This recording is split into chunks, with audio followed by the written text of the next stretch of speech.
The man known to history as King Leonidas I of Sparta was born around 540 BC in the Greek city-state which he would one day rule. His father was Anaxandridas II, the 15th king of the Aegead line, who ruled Sparta for nearly 40 years between around 560 BC and 520 BC. Together with his co-king Ariston, Anaxandridas ruled Sparta during a time when it cemented its position as the most powerful city-state in the Greek world. The name of Leonidas's mother is unknown, but according to the near-contemporary Greek historian Herodotus, she was the niece of her husband Anaxandridas. After several years of marriage, she had not produced an heir, prompting the powerful Council of Ephors, the most powerful magistrates in Sparta next to the kings, to demand that Anaxandridas divorce her and marry a woman who could bear children. When Anaxandridas refused to do so, the Ephors allowed him to take a second wife while remaining married to his first. The king's new wife soon gave him his first son, a boy named Cleomenes. After he obtained his desired heir by his second wife, Anaxandridas returned to his first wife, who then surprisingly gave birth to 3 sons in quick succession: Dorius, Leonidas, and Cleombrotus. Leonidas was born into the Aegead dynasty, the senior of the 2 lines of kings who jointly ruled over Sparta, both of whom claimed descent from the legendary hero Heracles. As the 3rd son of King Anaxandridas II, he was not expected to become king, but he would, in the end, succeed to the kingship and become one of the most legendary figures of classical antiquity. Despite this reputation, little is known about Leonidas's life, and the main source of what we do know comes from the histories of Herodotus, the 5th century BC historian nicknamed the Father of History, who was the first writer to take an investigative approach towards events of the past. However, Herodotus was also notorious for embellishing his accounts of Greek history, and this makes determining the details of Leonidas's life additionally difficult. The city-state of Sparta, also known by the ancient Greeks as Lacedaemon, was located on the Eurotas River in the southeastern portion of the Peloponnese, the peninsula connected to the rest of Greece via the Isthmus of Corinth. The Peloponnese had been settled by the Achaeans, one of the 4 major Greek ethnic groups, during the early period of Greek history. Sparta was home to the legendary King Menelaus, who led the Spartans in the Trojan War and fought to rescue his wife Helen after her abduction by the Trojan prince Paris. Menelaus is said to have ruled from the hilltop town of Therapne, while classical Sparta was founded on lower ground near the Eurotas by the Dorians from the east. Unlike other Greek city-states, Sparta was not properly urbanized and was more of a collection of villages. The town of Sparta itself was divided into the 4 villages of Petana, Limnae, Massoa, and Cynosura. The 4 villages, together with that of Amyclae to the south, collectively formed the city-state of Sparta.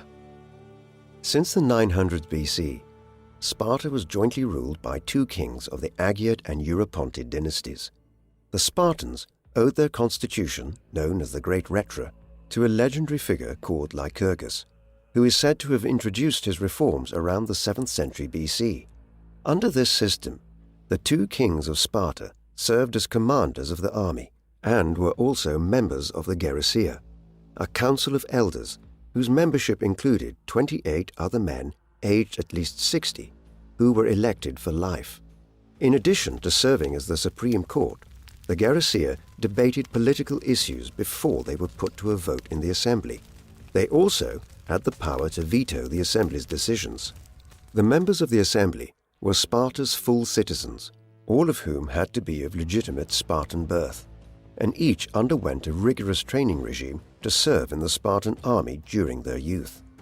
Every year, the assembly elected a council of 5 ephors, 1 for each of the 5 villages who shared executive power with the kings, and sometimes overruled them. The ephors had extensive powers over foreign relations and served as ambassadors. Additionally, 2 ephors would always accompany the king on military campaigns and could put him on trial for misconduct. By the middle of the 7th century BC, Sparta had a formidable hoplite army.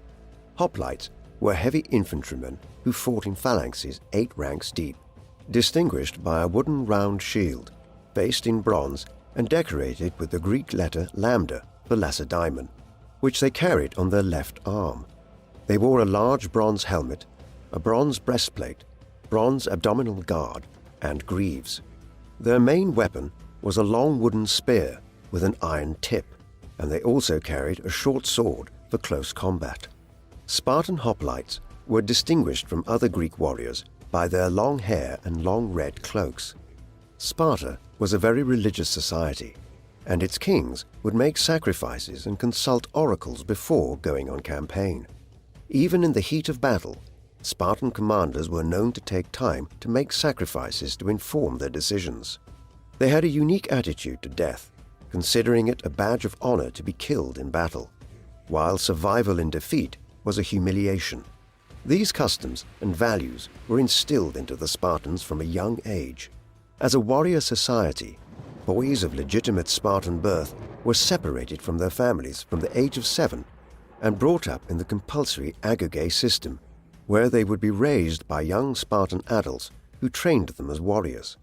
At the age of 18, the graduates with the greatest potential would join an elite military unit who served as members of the royal bodyguard of 300 men, senior army commanders, and would eventually become candidates for the Gerousia.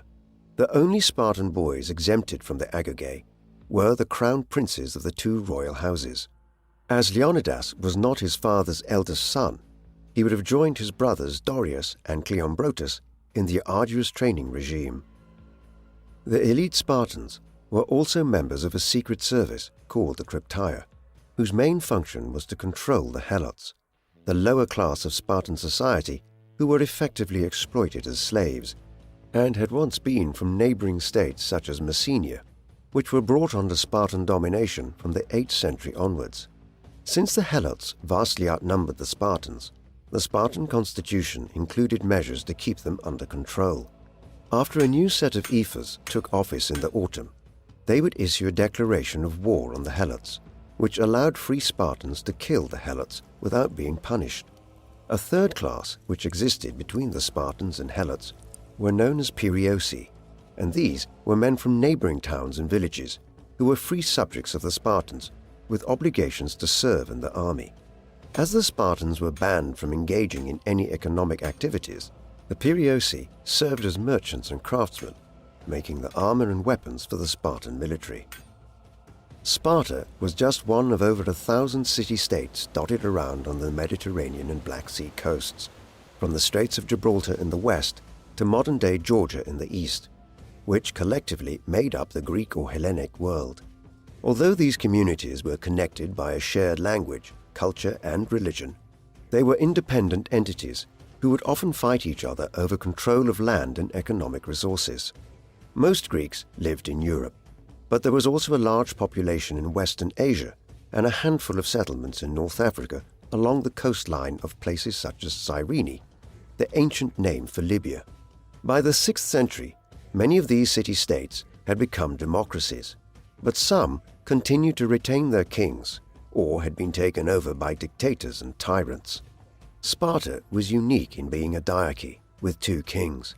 Around the time of Leonidas's birth, the most important and powerful city-states in mainland Greece included Thebes, Corinth, Argos, Sparta, and Athens. These city-states would then establish colonies further afield, some of which would become powerful city-states in their own right.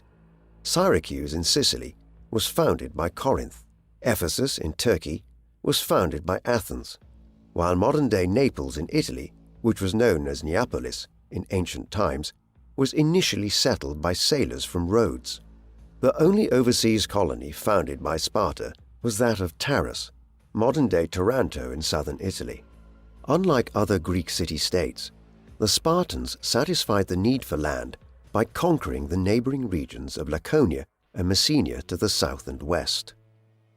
By the middle of the 6th century BC, the Spartans turned their attention to the region of Arcadia in the north.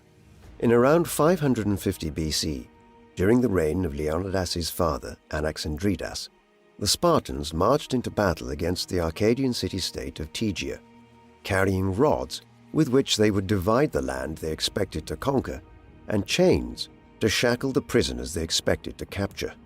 Instead, they suffered an unexpected defeat and ended up wearing the same chains as prisoners of war. The setback at the so-called Battle of Fetters prompted Sparta to change its policy from one of conquest to one of diplomacy under the influence of an ephor named Chilon. The Spartans soon claimed to have discovered the bones of Orestes and Tisamenus, the legendary son and grandson of King Agamemnon, the elder brother of Menelaus, and supreme commander of the Greeks in the Trojan War. By bringing these remains back to Sparta for reburial, they claimed the inheritance of the Achaean kings, and by extension, the whole of the Peloponnese. Through these and other means, the Lacedaemonians were able to secure an alliance with Tegea. Over the course of the second half of the 6th century BC, these diplomatic initiatives led to the formation of an alliance known as the Peloponnesian League.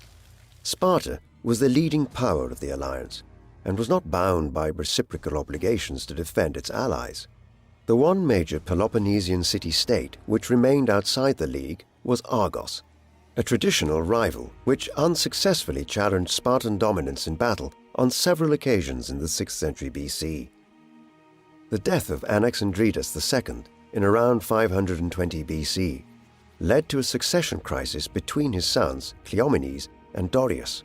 While Dorius claimed seniority as the son of his father's first wife and on account of his military prowess by going through the Agoge, the Spartans kept a tradition and acknowledged their elder Cleomenes as the rightful king.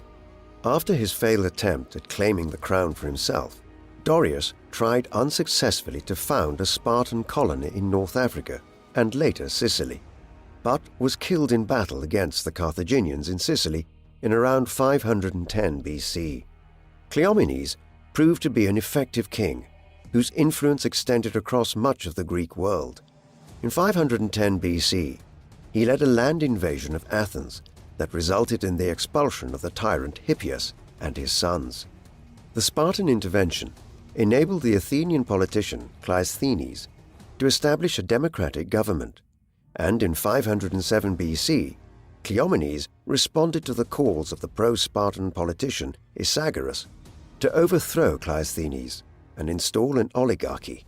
Although the Spartans managed to occupy the Athenian Acropolis, the people declared in favor of Cleisthenes and forced the Spartan king to withdraw, sending Isagoras into exile in the process.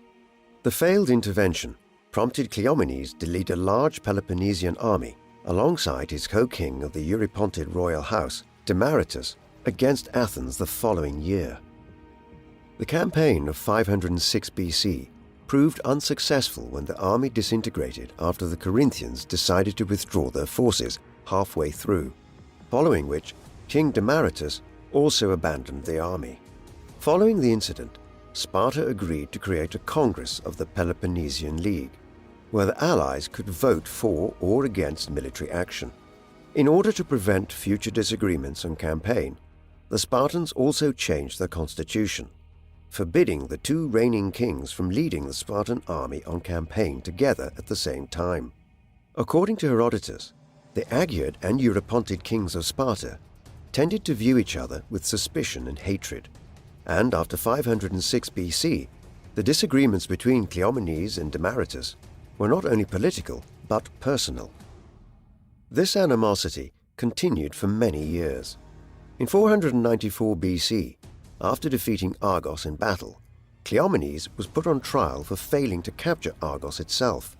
It is likely that Demaratus was behind the initiative. On this occasion, Cleomenes successfully defended himself and was acquitted when placed on trial before the ephors.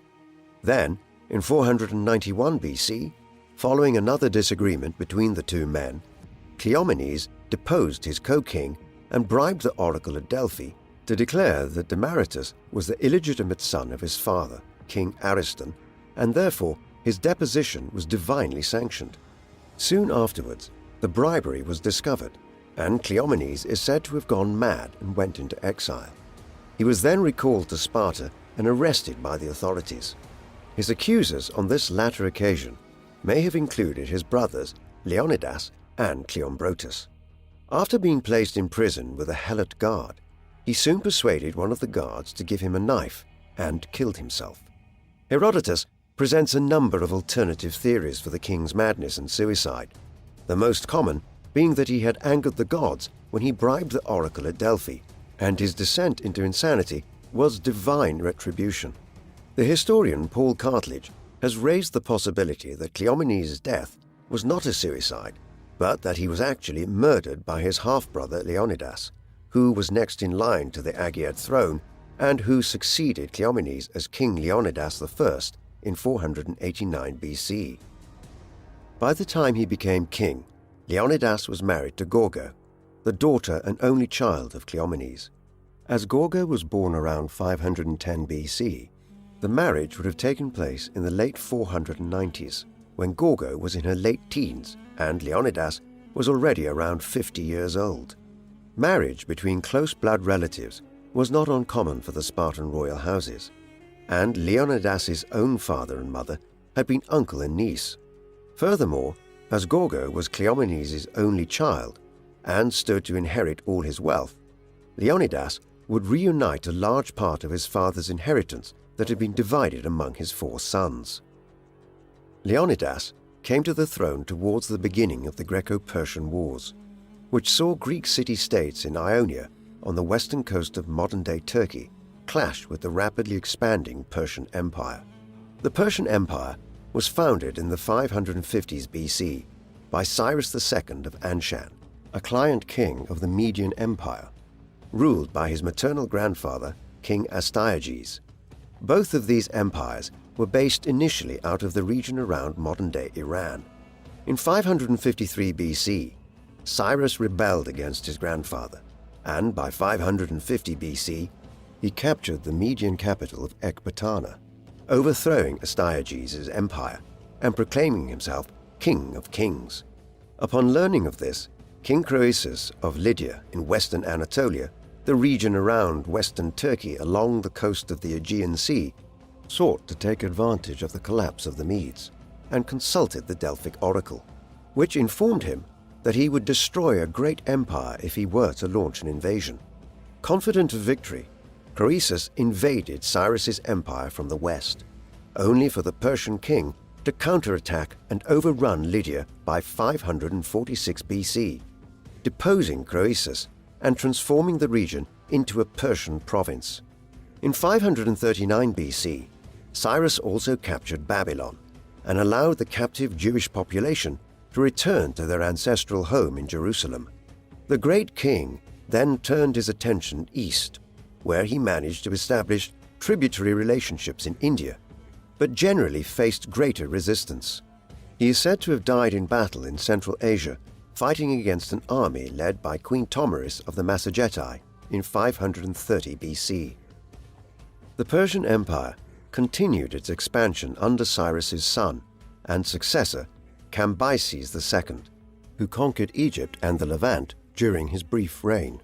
Cambyses' death in 522 BC led to a power struggle which eventually resulted in the accession of Darius I, a powerful warrior who married Cyrus's daughter Atossa and claimed to be distantly related to the Persian royal house. After his coronation at Cyrus's capital of Pasargadae in around 515 BC, he established a ceremonial capital at Persepolis in the region of Fars in southern Iran, though the main administrative center was in Susa, around 160 miles to the east of the Tigris River.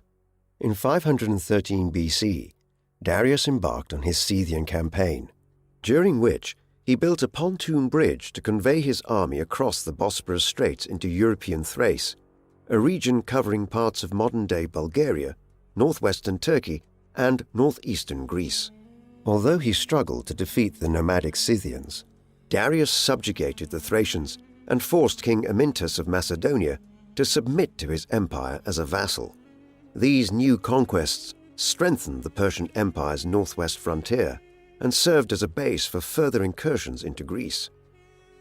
By 500 BC, Darius ruled over a vast multi-ethnic empire, which incorporated Indians in the east and Greeks in the west, and he set about reorganizing his father-in-law's disparate conquests in order to administer the provinces more effectively.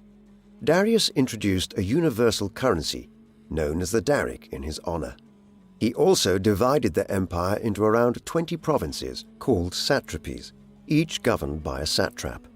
Each of these governors was required to provide a minimum annual tax or tribute as well as military obligations, and the satraps were expected to collect these taxes and raise contingents of soldiers on behalf of the great king.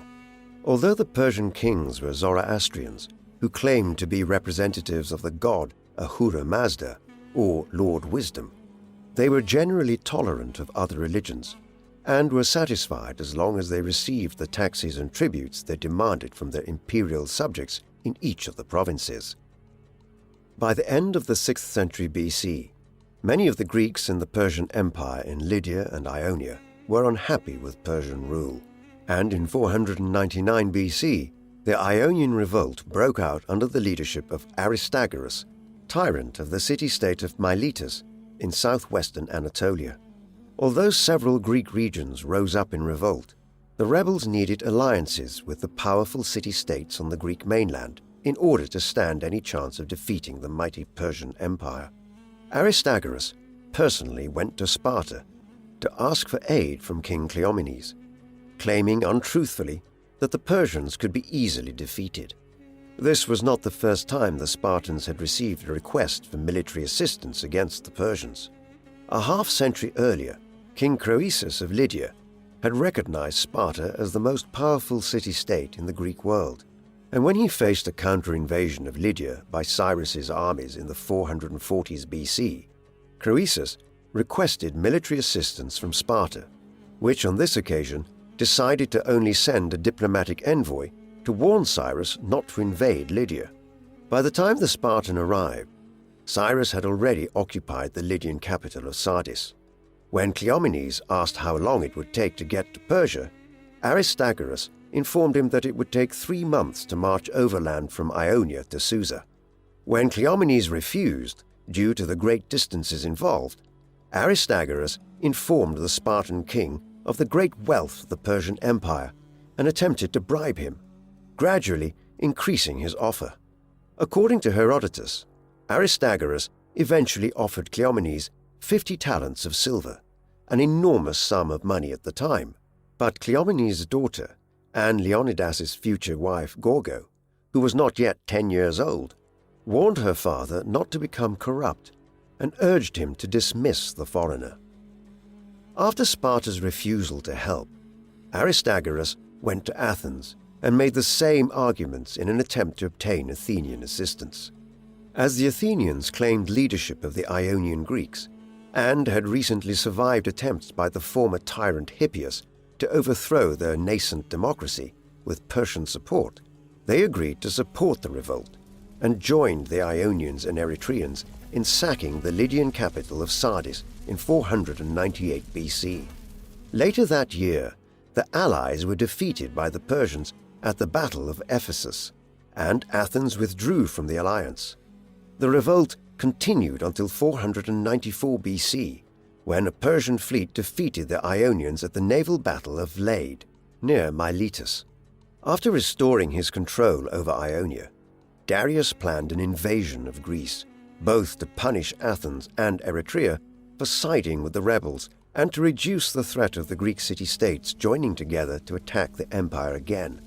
Thus, in 492 BC, Darius' son-in-law and nephew, Mardonius, led a campaign to re-establish Persian authority over Thrace and forced Macedonia to give up its previous autonomy. But any further incursions into Greece were frustrated when most of the Persian fleet was shipwrecked near Mount Athos. The following year, the Persian king sent ambassadors to all the Greek states seeking their submission to Persian authority. Athens and Sparta signaled their refusal to submit by killing the Persian envoys, but a direct showdown between the Greeks and the Persians was drawing near. In 491 BC, King Cleomenes of Sparta had tried to use his influence to to create an anti-Persian alliance between Athens and the nearby island city-state of Aegina, which had recently submitted to Persia. But his efforts at fostering Greek unity against the Persian threat were undermined by King Demaratus back home in Sparta, who criticized his co-king for siding with Athens, a traditional enemy against Aegina, a long-standing ally of Sparta. Demaratus' conspiring against Cleomenes led directly to the latter maneuvering to depose the former. After being mocked in public by his successor Leotychitus II, Demaratus left Sparta and took refuge in Persia, where he was given land by King Darius. In 490 BC, Darius launched an amphibious invasion of Greece, led by his nephew Artaphernes and a general named Datis. After easily subduing Eretria and burning the city to the ground, the Persians turned their attention to Athens. Although the Athenians were an emerging naval power, they did not yet have the capability to prevent the Persian army from landing at the Bay of Marathon, around 25 miles to the east from Athens. The Athenians sent the long-distance runner Phidippides to request help from Sparta. It's uncertain if Cleomenes or Leonidas was king at the time, but when the Athenian arrived after running over 150 miles in 48 hours, the Spartans agreed to send 2,000 hoplites. However, they stated that they could not leave until a religious festival which was being celebrated in Sparta at the time was over. As a result, by the time these Spartans arrived, the Athenians and Persians had already fought the Battle of Marathon. The Athenian army was commanded by Miltiades, who had previously ruled over an Athenian colony in Thrace and fought under Darius in his Scythian campaign of 513 BC, before siding with Aristagoras in the Ionian Revolt. Armed with his experience of Persian warfare, Miltiades deployed his army to block the exits of the plain of Marathon. After several days, the Persians decided to sail their army straight to Athens. While the Persian cavalry were embarking from their ships, Miltiades led his army of 10,000 men to attack the flanks of the Persian infantry before turning towards the center. Over 6,000 Persians were killed during the battle, at the cost of 192 Athenian dead, and an unknown number of casualties among Athens' allies from the city of Plataea. The Persians abandoned their ambitions to conquer Athens and returned home. This was the background against which Leonidas became one of Sparta's two kings. Not much is known about what happened in Sparta in the 480s BC after Leonidas became king. Although the Persians had been defeated at Marathon, the Spartans, Athenians, and others fully expected that they would return before long. Darius died in 486 BC, without fulfilling his ambitions to conquer Greece, and was succeeded by his son Xerxes. After restoring internal order within his empire, he resolved to complete his father's unfinished work and made preparations for a campaign to defeat and subjugate the Greeks once and for all. News of these preparations reached Sparta in around 484 BC. Regretting the earlier decision to kill the Persian envoy sent by Darius in 491 BC, the Spartans decided to send a human sacrifice to the Persians in an attempt to appease the gods for their sacrilegious deed 7 years earlier. 2 men volunteered for the sacrificial mission, and both were sent on the journey. But when they arrived at Xerxes' court at Susa and informed the great king of the proposed sacrifice, Xerxes laughed and considered it a joke. The cultural misunderstanding may have spared the lives of the 2 Spartans, but preparations for the invasion of Greece continued as before. As part of his preparations, Xerxes ordered a canal to be dug through Mount Athos in northeastern Greece, hoping to prevent a repeat of the disaster when the Persian fleet had attempted to go round the Athos promontory during Mardonius' invasion of 492 BC. Xerxes also ordered the construction of a bridge of boats across the Bosporus or Hellespont, like Darius had done more than 20 years earlier when he first conquered Thrace. Unlike his father, Xerxes took steps to prevent any sabotage of these invasion plans by ensuring that his Greek subjects were not involved in the project. Instead, he ordered his Phoenician and Egyptian subjects to chain the boats together with thick papyrus rope.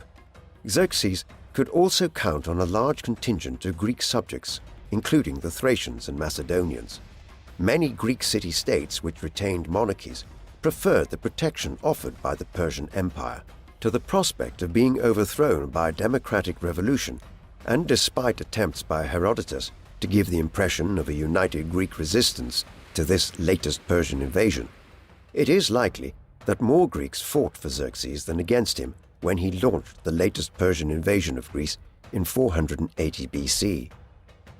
Sparta was the first of the Greek city-states to be warned of an imminent Persian invasion.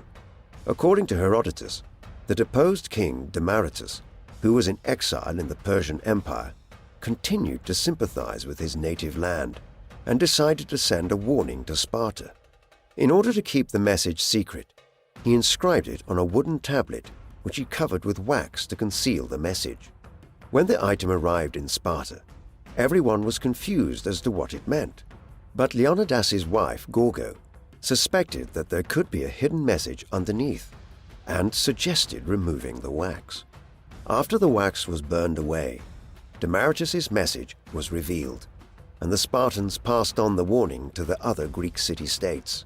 While Sparta and its allies in the Peloponnesian League served as a powerful armed force on land, the Greeks continued to lack a major naval force. The Athenian political leader, Themistocles, who emerged as the most influential politician in Athens during the 480s BC, was a keen advocate for Athens to build its naval capacity in order to resist a Persian invasion fleet. In 483 BC, Themistocles exploited the discovery of a rich seam in the silver mines at Laurium and proposed to the Athenian assembly that the silver should be used to finance the construction of a fleet of 100 or 200 new triremes, the fast and agile warships named after their 3 tiers of oars. As the Persian threat was considered rather distant for the time being, Themistocles claimed that the fleet was to be used against Aegina, which had inflicted a series of naval defeats upon Athens since siding with the Persians in 491 BC. The assembly voted in favor of the proposal, allowing Athens to build a fleet capable of confronting the Persians.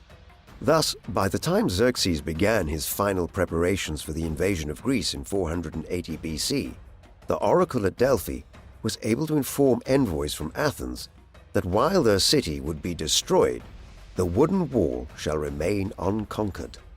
While some Athenians claimed that the oracle referred to the hedges that used to surround the Acropolis, Themistocles convinced his fellow Athenians to place their faith in his navy, which he believed was the wooden wall, which the oracle was referring to as the salvation of Athens.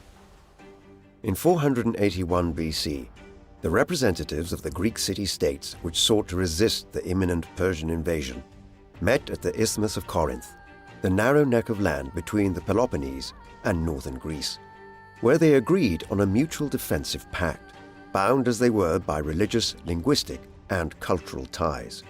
The alliance included 31 city-states, half of which were members of the Peloponnesian League or otherwise associated with Sparta. Given its preeminent position among the city-states, Sparta was the undisputed leader of the coalition, and Spartan military commanders would lead the allied Greek forces on both land and sea during the war, even though the Spartans were not known for their naval prowess. On land, however, there was no disputing King Leonidas's credentials to lead the allied army. In the spring of 480 BC, Xerxes finally led his invasion force across the pontoon bridges he had painstakingly constructed over the Hellespont in the past few years. While Herodotus claimed that the invasion force numbered over 2 million men, based on the capacity of the Persian Empire at the time, it is unlikely that Xerxes' army would have exceeded more than 200,000 men. Herodotus claims that the invasion force included up to 60 ethnic groups, including Persians, Medes, and Parthians from Iran, Bactrians from the region around modern-day Afghanistan, Indians from what is now the Punjab, as well as a wide array of other subject peoples, such as the Lydians, Arabians, Egyptians, Ethiopians, Libyans, and even many Greeks. The Persian force included the 10,000-strong royal bodyguard known as the Immortals, who were commanded by a nobleman named Hydarnes. According to Herodotus, the Persian fleet numbered over 1,000 ships, including large contingents from the Phoenicians, Egyptians, Cypriots, and more than 300 ships from the king's Asian Greek subjects. Among the latter were 5 warships commanded by a woman named Artemisia, who was queen of Halicarnassus.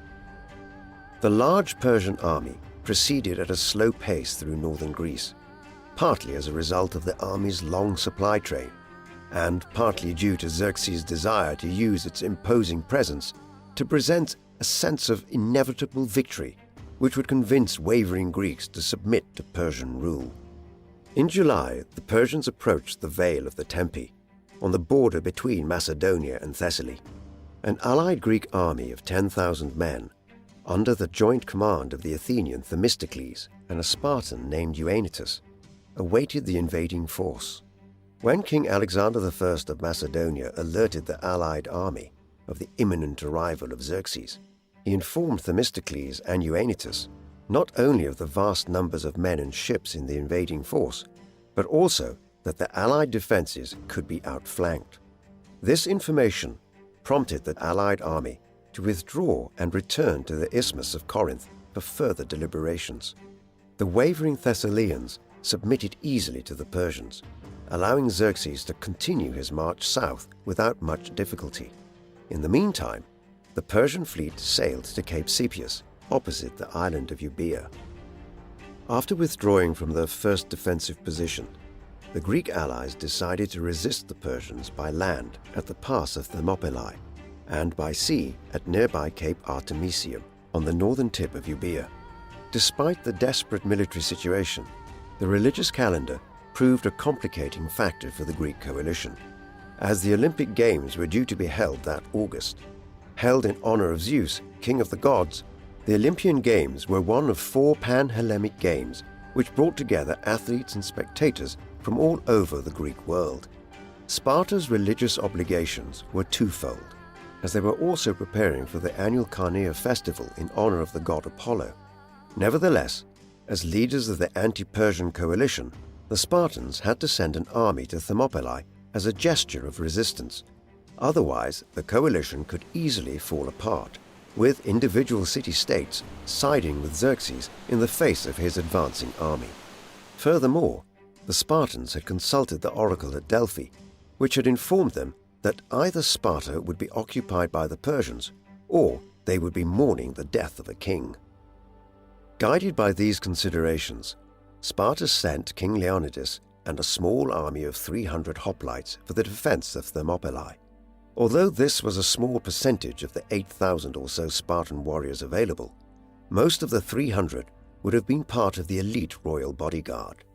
Leonidas also stipulated that the men who accompanied him were to have a living son, a sign perhaps that the king was convinced, perhaps owing to the oracle's declaration, that he and his 300 men were destined to die in battle. Accordingly, he wished to ensure that each of the 300 men's family line could be continued by their surviving sons.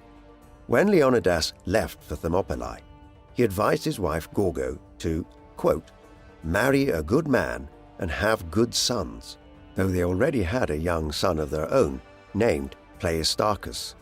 With this done, Leonidas and the 300 marched to Thermopylae, perhaps aware that death awaited them there. It is this spirit which led 2 men to volunteer to sacrifice themselves to the Persians in the name of peace in 484 BC, only to be misunderstood by Xerxes. Such misunderstandings were less likely during Xerxes' invasion of 480 BC, as he had with him a prominent Spartan advisor, the same Demaratus who had been removed as king of Sparta by Cleomenes 11 years before. Earlier in the campaign, the great king asked him whether the Greeks would be motivated to resist. Demaratus replied that his fellow Spartans, quote, will fight as no others, no matter how few against however many, and that they were accustomed not to retreat from the battlefield even when outnumbered, to stay in formation, and either to win or to die. However, Xerxes foolishly dismissed the very notion that men would fight so courageously of their own volition. In addition to the 300 elite hoplites, the Spartan army also included around 1,000 perioeci and the same number of helots. These were reinforced by small contingents of Peloponnesian allies, allowing Leonidas to march to Thermopylae with around 4,000 men. As they approached the pass in northern Greece, the coalition army was joined by 1,100 Boeotians and contingents from the neighboring Locrians and Phocians, each of whom contributed around 1,000 men. Adding all these disparate contingents together, Leonidas commanded an army of some 7,000 men at Thermopylae, awaiting the Persian horde. The name Thermopylae means hot gates in Greek. This describes a narrow pass between the Kallidroman Massif, a mountain to the west, and the Gulf of Maliarchos to the east. There were 3 such gates through the region. Leonidas deployed most of his men at the middle gate, a 15 to 20 meter long stretch at the narrowest point of the pass. The gate was already protected by an existing Phocian wall, and upon their arrival, the Greeks began to refurbish it. Leonidas was soon informed by men from nearby Trachis that there was a narrow mountain path called Anapia, which snaked around the pass and emerged around the east gate to the rear of the Greek position. Accordingly, the Spartan king ordered his 1,000-strong Phocian contingent to guard the path, which was so narrow that in places men could only advance in single file. Any attempt by the Persian fleet to attack the Greek position from the sea was protected by the Greek fleet at Artemisium, commanded officially by the Spartan Eurybiades, but in effect by Themistocles. Leonidas's Peloponnesian allies may have hoped that Xerxes would not arrive until the end of the Olympic Games, and their home cities would have time to summon their full contingents to do battle at Thermopylae. But the Persian army arrived in mid-August, with the religious festivities still ongoing. At this juncture, the Peloponnesians suggested to Leonidas that they should withdraw to the Isthmus of Corinth and await further reinforcements there. The king of Sparta briefly considered this, but protests from the local Locrians and Phocians at the prospect of being abandoned to face the Persians alone prompted Leonidas to keep his army at Thermopylae, while sending messengers to allied city-states to request reinforcements as soon as possible. A famous incident occurred at this time when a soldier complained to Leonidas that the Persian army was so large that its arrows would blot out the sun. The Spartan king, unfazed by such a daunting prospect, remarked that if that were so, the Greeks would have a comfortable time fighting in the shade. However, Herodotus attributes the quote to a Spartan warrior named Dionysius. When Xerxes was deploying his army at the western end of the pass, he sent a scout on horseback to find out what the Greeks were up to. The scout returned to report that he had seen a small number of Greeks doing gymnastic exercises in the nude, while others were combing their long hair. The report astonished the great king, who summoned Demaratus to explain this seemingly effeminate behavior. Demaratus immediately recognized these men as Spartans and informed Xerxes that by dressing their hair, they were performing a ritual as part of their preparations to fight to the death. Xerxes had come to distrust Demaratus by this time and took this warning lightly, dismissing the notion that these men were the boldest and noblest of all the Greeks. Expecting that sooner or later Leonidas and his men would take flight, Xerxes waited for 4 or 5 days until he finally decided to attack on the 17th of August, 480 BC. Before doing so, he sent an envoy to Leonidas, promising the Greeks their freedom and lands in Asia if they surrendered. After the Persian envoy was refused, he returned with a message from Xerxes, asking Leonidas and his men to hand over their weapons. In response, the king of Sparta uttered a characteristically brief 2-word challenge, "Molon labe," come and take them. Xerxes answered Leonidas's challenge by sending a 2,000-strong Median contingent who were among the best soldiers in his army against the Greeks. However, the lightly armed Medes were unable to make much progress and hundreds fell as they clashed with the heavily armed Spartan hoplites. The Median javelins were much shorter than the hoplite spears, and the narrow confines of the pass at Thermopylae negated the advantage of numbers that the Persians enjoyed. The Spartans also enjoyed tactical superiority, and their high level of discipline enabled Leonidas to rotate his men at the front line behind the Phocian wall at regular intervals to ensure that the men fought as effectively as possible. Leonidas also successfully ordered his men to stage feigned retreats before wheeling them around and inflicting maximum damage on the enemy forces, which had begun to advance in a chaotic fashion. Increasingly frustrated by the inability of his army to overcome the resistance of a tiny Greek hoplite army, Xerxes ordered his elite immortals into the fray, but even they could make no progress against the wall of Spartan shields and fell back with heavy losses. Thus ended the first day of hostilities. Xerxes knew he had a genuine problem on his hands at the end of it. On the second day of battle, Xerxes continued his frontal assault of the pass, launching wave after wave of men against the Greek hoplite wall. As the Persian king rued a second day of no progress, a local man named Ephialtes arrived at the Persian camp, offering information that would enable the Persians to win the battle. Expecting a huge reward from the great king, the infamous traitor informed Xerxes that it was possible to circumvent the Greek position by taking the narrow Anopeia mountain path. Xerxes at once investigated this possibility and ordered Hydarnes to lead his immortals on a special mission. With Ephialtes serving as their guide, Hydarnes and his men set off at nightfall and climbed the mountain path in the middle of the night. During the early hours of the third day of battle, the Phocian contingent detached by Leonidas to guard the route heard the rustling of leaves signaling the unexpected advance of the immortals and hurried to arm themselves for battle. An equally surprised Hydarnes feared that these were Spartans, but after Ephialtes informed him that they were not, the immortals managed to overcome the inexperienced Phocian hoplites and descended into the Thermopylae Pass, east of the Middle Gate. As a result of these developments, on the morning of the third day, Leonidas and his men faced being trapped in a pincer to the east and west. When the Spartan royal diviner Megistias carried out his sacrifice that morning, he read the signs of impending death, which would hardly have come as a surprise. Leonidas and his subordinate commanders decided what to do, now that their position was untenable. The account given by Herodotus states that Leonidas dismissed his allies after recognizing that they were unwilling to continue the fight. The king himself decided to continue the fight with what remained of the 300 Spartans, the Perioeci and Helots, as well as the Boeotians, who chose to stay and fight. It is equally likely, perhaps more so, that the allied contingents withdrew in fear without any orders from Leonidas. That the Spartans decided to stay and fight until the bitter end was fully expected of their warrior culture, and Leonidas might also have been persuaded to stay by the message from the oracle that a Spartan king would have to die to spare Sparta from the Persian horde.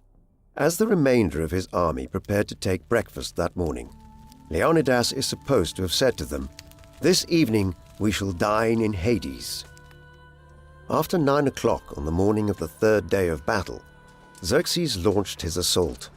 Leonidas and the remaining Greeks made their last stand in front of the Phocian wall. With nothing to lose except their lives, they fought like men possessed and inflicted more casualties on the enemy than in the previous 2 days. After their spears broke, the Greeks took their swords in hand and charged against the enemy, fighting hand to hand. King Leonidas fell in the melee, and the Greeks and Persians fought over possession of the dead king's body. Although the Greeks were initially successful at retrieving their fallen leader's corpse, once the outflanking maneuver was complete and they were trapped in the rear, the remaining Greeks retreated to a small hill where they fought to the end, with only the Thebans surrendering to the Persians. Of the 300 Spartans who accompanied Leonidas to Thermopylae, only 2 survived, neither of whom fought in the battle. A man named Pantites had been absent because Leonidas sent him on a diplomatic mission to Thessaly, and when he realized he missed the battle, he hanged himself in shame. A second man, Aristodemus, was unable to fight due to an eye infection, even though a fellow member of the 300, named Eurytus, had been suffering from the same illness. He ordered his helot attendant to lead him into the battle, acting as his eyes on the battlefield, where he met his end. Upon his return to Sparta, Aristodemus was subjected to humiliation from his fellow citizens, and at the Battle of Plataea the following year, he attempted to redeem himself by breaking ranks and charging alone into the midst of the enemy. Although the Greeks lost up to 4,000 men at Thermopylae, over 20,000 Persians fell during the battle, including 2 of Xerxes' half-brothers. Infuriated by how much blood he had to expend in order to eliminate such a small enemy force, once the Persians recaptured Leonidas's body, Xerxes ordered the dead king to be decapitated and his head displayed on top of a pole. Herodotus noted that the Persians usually treated the bodies of fallen enemy warriors with great honor, indicating exactly how enraged Xerxes was by how Leonidas had managed to oversee the resistance at Thermopylae. The death of Leonidas led to the accession of his young son Pleistarchus as king. The fallen king's younger brother, Cleombrotus, was named regent for the underage Pleistarchus and also took over command of the coalition land forces in the Peloponnese. While Leonidas and his small army fought at Thermopylae, 271 Greek triremes fought with a Persian fleet of up to 800 ships at Artemisium. On the first day of battle, the Greeks sank 30 enemy ships, while a Persian detachment sent around the eastern coast of Euboea to outflank the Greeks was shipwrecked. After a day of relative calm, the Persian fleet launched a sustained assault on the Greek fleet, and both sides incurred considerable damage over the course of the day. When Themistocles received news of the defeat at Thermopylae, he realized that there was no longer any strategic value in remaining at Artemisium, and ordered the fleet to withdraw to Salamis on the Saronic Gulf to the west of Athens. On land, Cleombrotus prepared to make a stand on the Isthmus of Corinth by ordering his men to destroy the road leading through it and to build a defensive wall across the region. But as Athens was located in the region of Attica, located outside the wall, the Athenian citizens were ordered to abandon their city and evacuate to Salamis, and Themistocles was able to use the Athenian fleet to help out in the final stages of the evacuation. After the few remaining Athenians who barricaded themselves on the Acropolis were defeated, Xerxes ordered the city to be destroyed, and the Athenian Acropolis was razed to the ground, fulfilling another prophecy of the oracle at Delphi. Although Leonidas' stand at Thermopylae ended in defeat, and Xerxes' army continued its advance, the heroic defense of the pass inspired the Greeks to fight on, and the 3 days of fighting at Thermopylae provided much-needed time for Themistocles to inflict significant damage to the Persian fleet.